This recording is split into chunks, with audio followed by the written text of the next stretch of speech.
High নিউজে আপনাদেরকে স্বাগত। আমি রিক। শুরু করছে নিউজ টুডে। সবার আগে দেখে নেব হেডলাইন্স।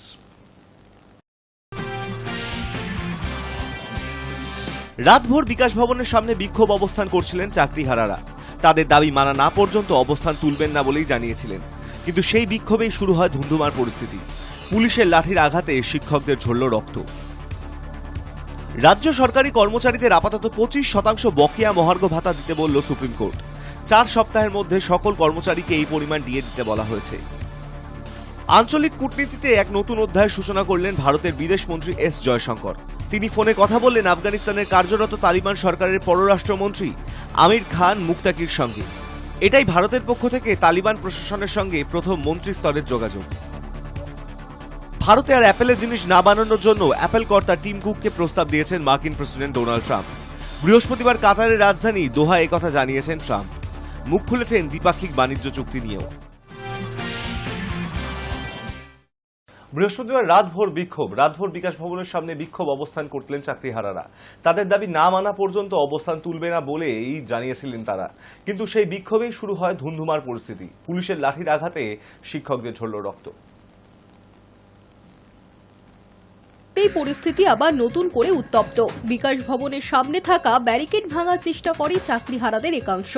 ঘটনার সূত্রপাত বৃহস্পতিবার থেকে বিক্ষোভে চাকরিহারারা। রাতভর বিকাশ ভবনের সামনে বিক্ষোভ অবস্থান করছিলেন তারা।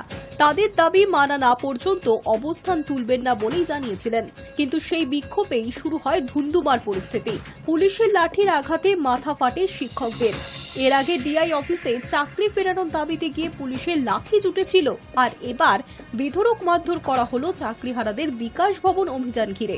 কারুর মাথা ফেটে গিয়েছে তো কারুর পা থেকে ঝরছে রক্ত। আর এর পিছনে রয়েছে পুলিশ, এমনই অভিযোগ শিক্ষকদের। এদিকে চাকরি হারিয়েছেন, আরেকদিকে পুলিশের মার। সুপ্রিম কোর্টের নির্দেশে এসএসসির 25,735 জনের চাকরি বাতিল হয়েছে। আদালত জানিয়েছে নতুন করে নিয়োগ প্রক্রিয়া শুরু করতে হবে কমিশনকে। অভিযোগ, এর ফলে অনেক যোগ্য শিক্ষক ও শিক্ষাকর্মীরও চাকরি গিয়েছে। তারাই আন্দোলনে নেমেছেন। কখনো এসএসসি ভবন, কখনো আবার বিকাশ ভবনের সামনে অবস্থান বিক্ষোভ দেখায় চাকরিহারাদের একাংশ। বৃহস্পতিবার বেলা 12টা থেকে বিকাশ ভবন ঘেরাও অভিযানে ডাক দিয়েছিলেন যোগ্য শিক্ষক শিক্ষিকা অধিকার মঞ্চের সদস্যরা। সেই মতো নির্দিষ্ট সময়ের পর থেকেই শুরু হয় জমায়েত। তবে সেই জমায়েত বিকাশ ভবনের মধ্যে প্রবেশের চেষ্টা করলেই ধুন্ধুমার পরিস্থিতি তৈরি হয়। অভিযোগ, কয়েকজন পুলিশের ব্যারিকেড ভেঙে ভিতরেও ঢুকে পড়েন। তাদের সঙ্গে পুলিশের রীতিমতো ধস্তাধস্তি শুরু হয়। পরে আন্দোলনকারীরা বিকাশ ভবনের সামনে অবস্থানে বসেন। তাদের দাবি, মুখ্যমন্ত্রী মমতা বন্দ্যোপাধ্যায় এসে আশ্বাস না দিলে তারা অবস্থান থেকে নড়বেন না। তবে রাত গড়াতেই পরিস্থিতি অন্যদিকে গড়ায়। তাতে পুলিশ বিক্ষোভকারীদের ছত্রভঙ্গ করতে লাঠিচার্জ করে বলে অভিযোগ। শুধু তাই নয়, পুলিশের লাঠির আঘাতে কয়েকজন চাকরিহারা আন্দোলনকারীরও মাথা ফাটে বলে দাবি। তারপরই বিক্ষোভকারীরা জানায় তারা রাতভর বিকাশ ভবনের অদূরে অবস্থান বিক্ষোভ করবেন। রাতভর অবস্থান বিক্ষোভের পর শুক্রবারও দেখা গেল সেই একই পরিস্থিতি। Hi News Network. আঞ্চলিক কূটনীতিতে এক নতুন অধ্যায়ের সূচনা করলেন ভারতের বিদেশমন্ত্রী এস জয়শঙ্কর। তিনি ফোনে কথা বলেন আফগানিস্তানের কর্মরত তালিবান সরকারের পররাষ্ট্রমন্ত্রী আমির খান মুত্তাকির সঙ্গে। এটাই ভারতের পক্ষ থেকে তালিবান প্রশাসনের সঙ্গে প্রথম মন্ত্রী স্তরের যোগাযোগ। আর এই যোগাযোগকেই ঐতিহাসিক বন্ধুত্বের নামও দিয়েছেন জয়শঙ্কর। আঞ্চলিক কূটনীতিতে এক নতুন অধ্যায়ের সূচনা করলেন ভারতের বিদেশমন্ত্রী এস জয়শঙ্কর। কিছুদিন আগেই তালিবান সরকার জম্মু কাশ্মীরের পহেলগাঁওয়ের পাকিস্তান সংগঠিত সন্ত্রাসী হামলার নিন্দা জানিয়েছিল। এবার তালিবান ও জয়শঙ্করের মধ্যে একটি ঐতিহাসিক ফোন আলাপ হয়েছে, যা বিশ্ব রাজনীতিতে যথেষ্ট তাৎপর্যপূর্ণ। এই ফোনের কিছুক্ষণের মধ্যেই এক্স হ্যান্ডেলে ডক্টর এস জয়শঙ্কর লেখেন, আফগান পররাষ্ট্র মৌলবী আমির খান মুত্তাকিরের সঙ্গে আজ সন্ধ্যায় কথা হলো। পহেলগাঁওয়ের সন্ত্রাসী হামলার নিন্দা জানানোর জন্য আমি তার প্রতি কৃতজ্ঞ। আলোচনায় আফগান জনগণের সঙ্গে আমাদের ঐতিহাসিক বন্ধুত্বের কথা নতুন করে বলছি আমি, এবং উন্নয়নের ক্ষেত্রে সহযোগিতার উপায় নিয়েও আলোচনা করছি। এস জয়শঙ্কর পোস্টে উল্লেখ করেন, পাকিস্তানের সংবাদ মাধ্যম ভারত ও আফগানিস্তানের মধ্যে ভুল বোঝাবুঝি ছড়ানোর অপচেষ্টার প্রতিবাদে মুত্তাকির দৃঢ় প্রতিবাদের প্রশংসনীয়। জয়শঙ্কর আরও বলেন, পাক সংবাদ মাধ্যমগুলো ভারত ও আফগানিস্তানের সম্পর্ক নষ্ট করার ভুয়ো প্রচেষ্টার বিরুদ্ধে আমির খান মুতাকিরের স্বচ্ছ আহ্বানকে আমি স্বাগত জানাই। তালিবান সরকারের যোগাযোগ বিভাগের পরিচালক হাফিজ জিয়া আহমেদের মতে, এই আলোচনায় আফগান নাগরিকদের জন্য আরও বেশি ভারতীয় ভিসা প্রদানের অনুরোধ জানানো হয়েছে, বিশেষত যারা চিকিৎসার জন্য ভারতে আসতে চান। এছাড়াও আলোচনা হয়েছে আফগান বন্দীদের মুক্তি ও প্রত্যাবর্তন নিয়ে, দ্বিপাক্ষিক বাণিজ্য নিয়ে এবং ইরানের চাবাহার বন্দরের উন্নয়ন নিয়ে। চাবাহার বন্দর নিয়ে এই আলোচনা অত্যন্ত গুরুত্বপূর্ণ, কারণ বর্তমানে পাকিস্তান ও ভারতের মধ্যে সমস্ত বাণিজ্য বন্ধ এবং সীমান্ত পথ বন্ধ করেছে পাহেলগাঁও হামলার পর। আফগানিস্তান যেহেতু স্থলবেষ্টিত, তাই তাদের মধ্যে চাবাহারই ভারতের সঙ্গে বিকল্প বাণিজ্য হিসেবে উঠে আসছে। Hi News Network. নিয়ন্ত্রণ রেখা অতিক্রম না করেই ভারতীয় সেনাবাহিনী পাকিস্তানে অপারেশন সিন্দুর সফল করেছে মাত্র 23 মিনিটে। বুধবার কেন্দ্রীয় প্রতিরক্ষা মন্ত্রক জানালো কিভাবে এসেছে সে সাফল্য। পাকিস্তানে চীনা প্রতিরক্ষা ব্যবস্থাকে কোথাও পাশ কাটিয়ে কোথাও আবার অকেজো করে দিয়ে হামলা চালিয়েছে ভারত। ধ্বংস করা হয়েছে একের পর এক জঙ্গি ঘাঁটি। সম্পূর্ণ অভিযানে ভারতের কোনো সম্পত্তির ক্ষয়ক্ষতি হয়নি। প্রতিরক্ষা মন্ত্রকের বিবৃতিতে বলা হয়েছে, অপারেশন সিন্দুরে পেঁচোরা, OSAAK এবং LLAD বন্দুকের মতন যুদ্ধ প্রমাণিত আকাশ প্রতিরক্ষা ব্যবস্থা ব্যবহার করা হয়েছে। এছাড়া ব্যবহৃত হয়েছে আকাশ ক্ষেপণাস্ত্র। আকাশ একটি স্বল্প দৈর্ঘ্যের ভূমি থেকে আকাশ ক্ষেপণাস্ত্র, যা সংবেদনশীল এলাকাগুলিকে আকাশপথে হামলার হাত থেকে রক্ষা করে। ভারতের আকাশ প্রতিরক্ষা ব্যবস্থা স্থলবাহিনী, নৌসেনা এবং বায়ুসেনার সম্মিলিত সম্পদের মাধ্যমে গঠিত, যা দেশের আকাশে অভেদ্য দেওয়াল তৈরি করে দিয়েছিল। পাকিস্তানের ফলে পিছু হটতে বাধ্য হয়েছে। ভারতের হামলার নিশানায় ছিল পাকিস্তানের নূর খান এবং রোইমিয়ার খান বায়ুসেনা ঘাঁটি। এই ঘাঁটিগুলিতে হামলার জন্য লয়টারিং মিউনিশন ব্যবহার করা হয়েছে।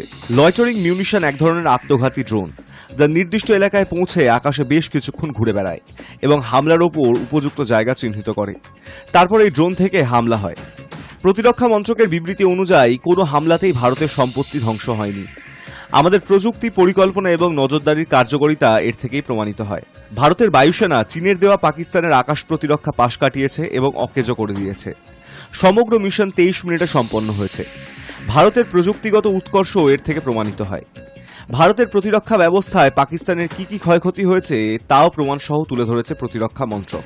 পাকিস্তানের হামলার চেষ্টার পর ভারতের মাটি থেকে উদ্ধার করা হয়েছে চীনে তৈরি PL-15 মিসাইলের টুকরো, তুরস্কের UAV ইহা এবং একাধিক রকেট, কোয়াডকপ্টার ও ড্রোনের ধ্বংসাবশেষ।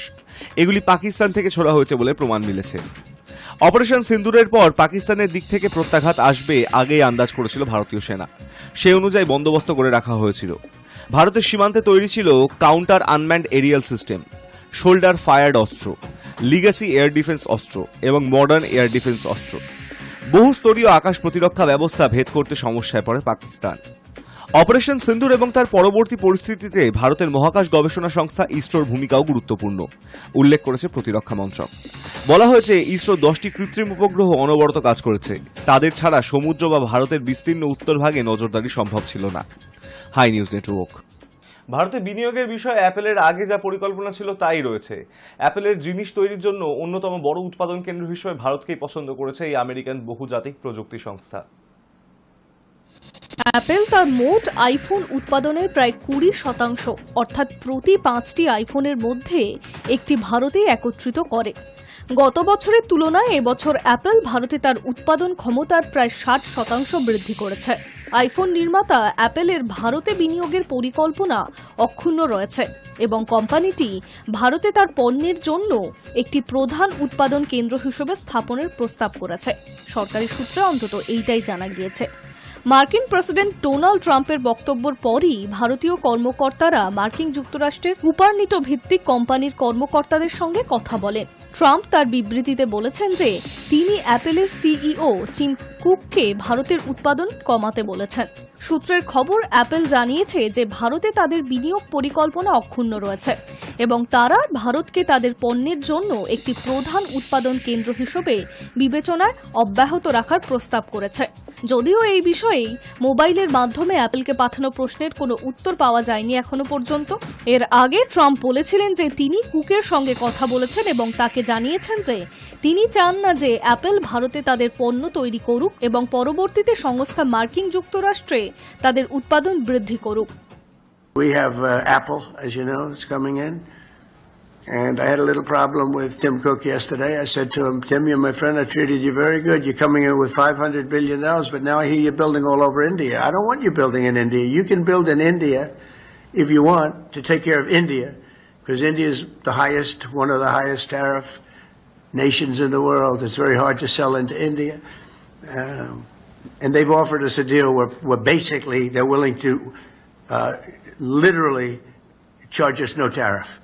So we go from the highest tariff, you couldn't do business in India. We're not even a top 30 in India because the tariff is so high. Trump বলেন, আমি টিমকে বলেছিলাম বছরের পর বছর ধরে চীনে তোমার তৈরি সমস্ত কারখানা আমরা সহ্য করেছি, এখন তোমাকে আমাদের জন্য উৎপাদন করতে হবে। আমরা ভারতে পণ্য উৎপাদনে আগ্রহী নই। ভারত নিজের যত্ন নিতে পারে, তারা খুব ভালো করছে। আমরা চাই তুমি এখানে উৎপাদন করো, আর মার্কিন যুক্তরাষ্ট্রে অ্যাপেল উৎপাদন বাড়াতে হবে। অ্যাপেলের সিইও কুক ঘোষণা করেছেন, কর অনিশ্চয়তার মধ্যে জুন প্রান্তিকে মার্কিন যুক্তরাষ্ট্রে বিক্রি হওয়া বেশিরভাগ আইফোন ভারত থেকে সংগ্রহ করবে অ্যাপেল। একই সঙ্গে চীনের অন্যান্য বাজারের জন্য মোবাইল ফোন তৈরি করবে। সরকারি সূত্র অনুযায়ী বিশ্বব্যাপী আইফোন উৎপাদনের 15% আসে ভারত থেকে। ফক্সকন, টাটা ইলেকট্রনিক্স এবং পেগাট্রন ইন্ডিয়ার আইফোন তৈরিতে নিযুক্ত।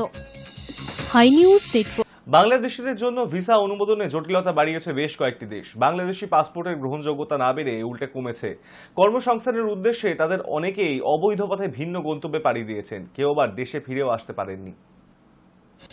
গত কয়েক বছর বাংলাদেশি পর্যটকদের অন্যতম গন্তব্য হয়ে উঠেছিল ভিয়েতনাম। দক্ষিণ পূর্ব এশিয়ার দেশটি ঘুরতে গিয়ে বাংলাদেশিদের কেউ কেউ প্রতিবেশী কম্বোডিয়া বা লাওসেও যেতেন। তবে ভিয়েতনামে পর্যটক হিসেবে ঘুরতে যাওয়া বাংলাদেশিদের অনেকে আবার বাংলাদেশে ফেরেননি। কর্মসংস্থানের উদ্দেশ্যে তাদের অনেকেই অবৈধ পথে ভিন্ন গন্তব্যে পাড়ি দিয়েছেন। কেউ আবার সেখানেই ট্যুরিস্ট ভিসার মেয়াদ শেষ হওয়ার পর ছোটখাটো কাজে যুক্ত হয়েছেন।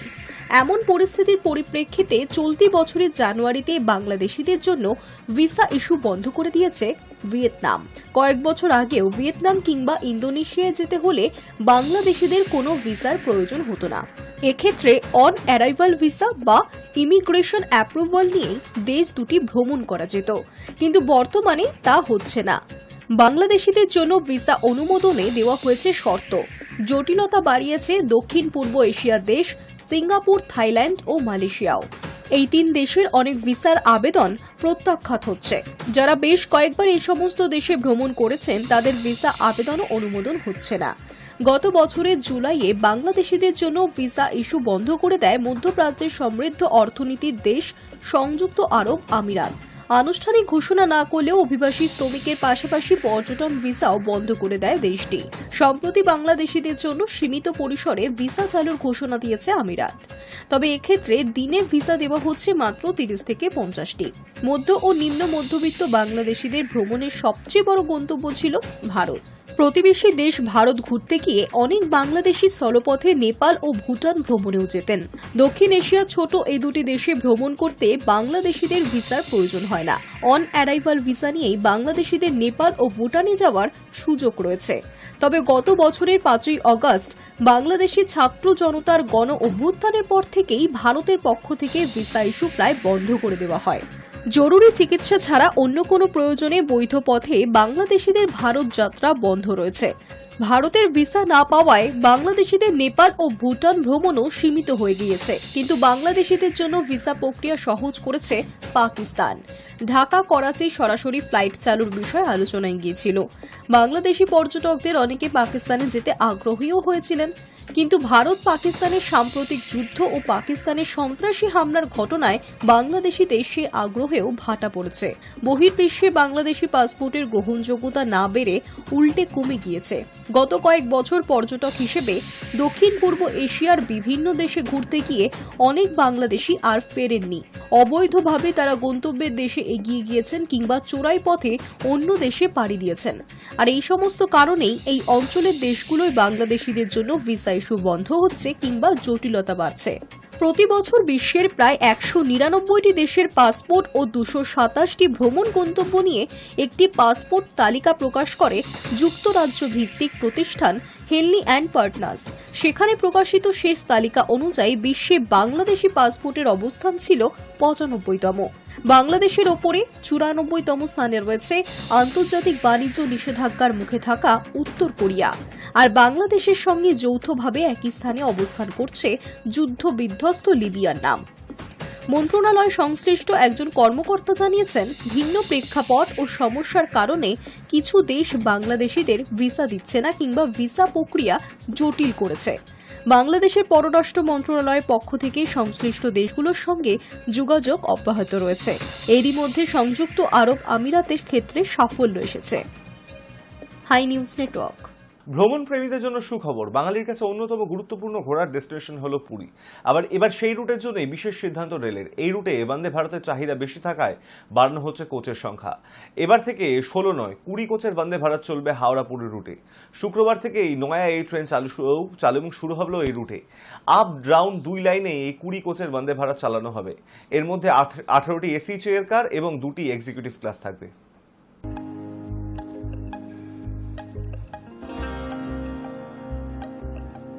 বর্ষার আগে ভ্যাপসা গরম থেকে আপাতত রেহাই রাজ্যবাসীর।